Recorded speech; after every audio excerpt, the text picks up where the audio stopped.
Muito obrigado, Sr. Presidente. Cumprimentando todos novamente, o Grupo Parlamentar do PSD entende que o relatório apresentado não espelha os trabalhos da Comissão Parlamentar de Inquérito da forma como eles foram vistos e vividos pelo país e por todos os que nela trabalharam nos últimos 5 meses. Votamos, assim, contra aquele que consideramos ser um branqueamento partidário das responsabilidades do Governo na gestão da TAP. Da decisão ideológica que em 2016-2017 traçou o caminho que resultou, por via da pandemia, na necessidade da injeção de 3.200 milhões de euros à gestão do processo de despedimento da engenheira Alexandra Reis, da engenheira Cristine Widner, do Dr. Manuel Beja, da sonegação de responsabilidades em casos concretos ainda por estarem definidas, às tentativas evidentes de ingerência na gestão da empresa, aos acontecimentos da noite do dia 26 de abril no Ministério das Infraestruturas e ao facto de alguém no Governo ter entendido por bem mobilizar os serviços de informação para coagirem um cidadão a devolver um computador por si, Governo, considerado como roubado. Consideramos que o relatório é leve, é parcial, omite factos importantes e atenua de forma evidente as responsabilidades do Governo, o que necessariamente irá satisfazer e muito o Sr. Primeiro-Ministro António Costa, que todos sabemos não tirará, aliás, jamais tiraria nenhuma consequência política de tudo o que aqui se passou. Para o grupo parlamentar do PSD, como dissemos, o que nasce torto, tarde ou nunca se endireita.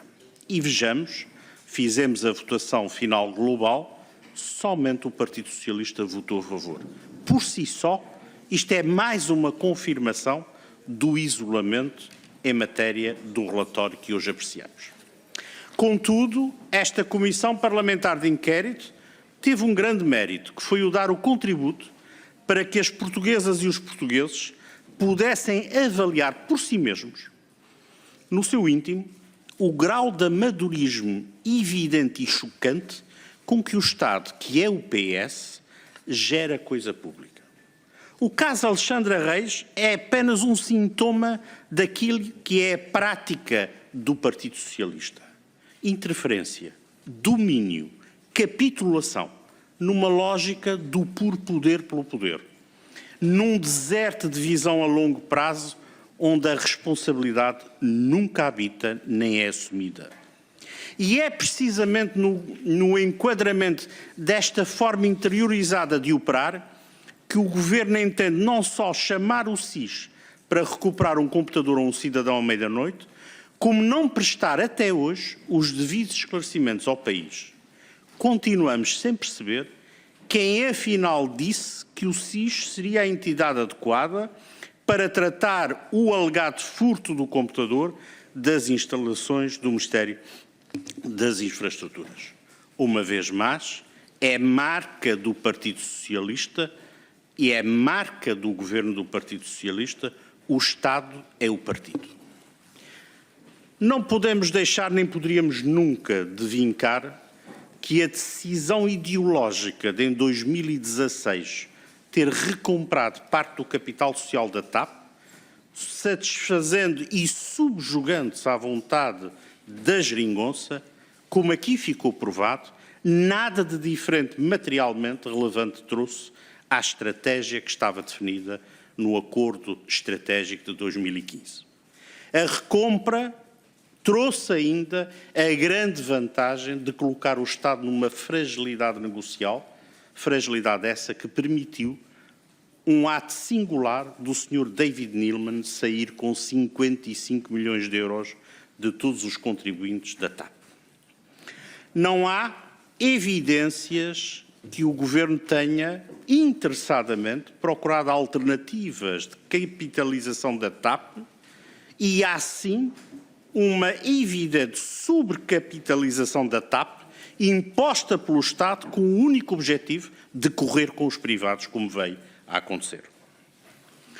Os governos do Partido Socialista comprometeram-se com a privatização da TAP em 2011, ao assinarem o memorando da Troika, opuseram-se à venda em 2015, recompraram em 2017, nacionalizaram em 2020 e anunciaram que em julho teremos a decisão sobre nova privatização.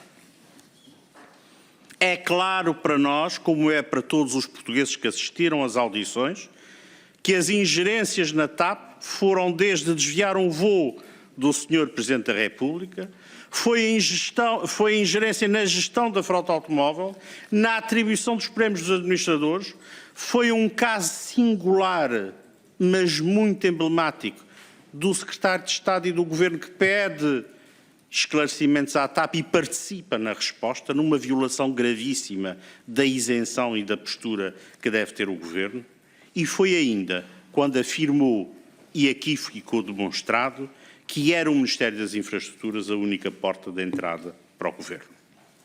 O grupo parlamentar do PS interferiu de forma nefasta nos trabalhos da Assembleia da República. Não podemos deixar de fora as declarações do Sr. Presidente do grupo parlamentar, nem recentemente de membros do Governo, num desrespeito grosseiro do que são as competências dos diversos órgãos de soberania e do que é a saúde democrática dos órgãos e instituições da República. O Sr. Ministro Pedro Nuno Santos validou a substituição da Engenheira Alexandra Reis, acordou a fase negocial do valor final de 500 mil euros e momentaneamente esqueceu-se até convenientemente voltar-se a lembrar.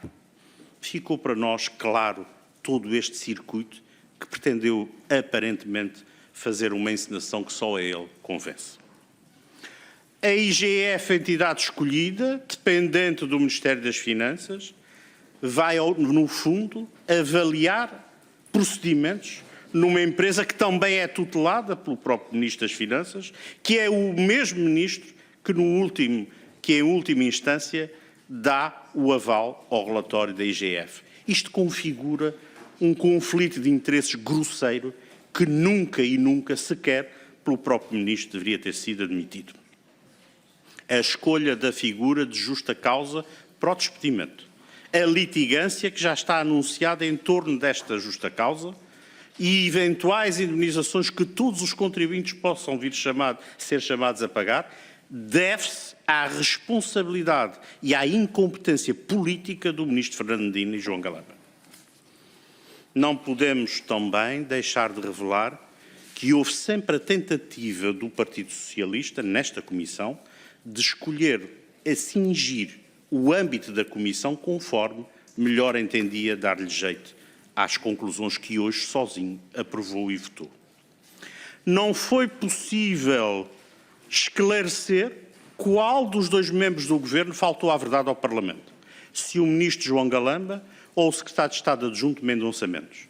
Neste Parlamento prestam declarações antagónicas e até hoje não há a clareza do esclarecimento de qual deles falta a verdade. O Sr. Primeiro-Ministro soube dos factos em relação ao SIS, porventura sabe qual o membro do Governo que os ativou e até hoje não teve a consciência, a transparência, a hombridade de perante o país assumir quem o fez.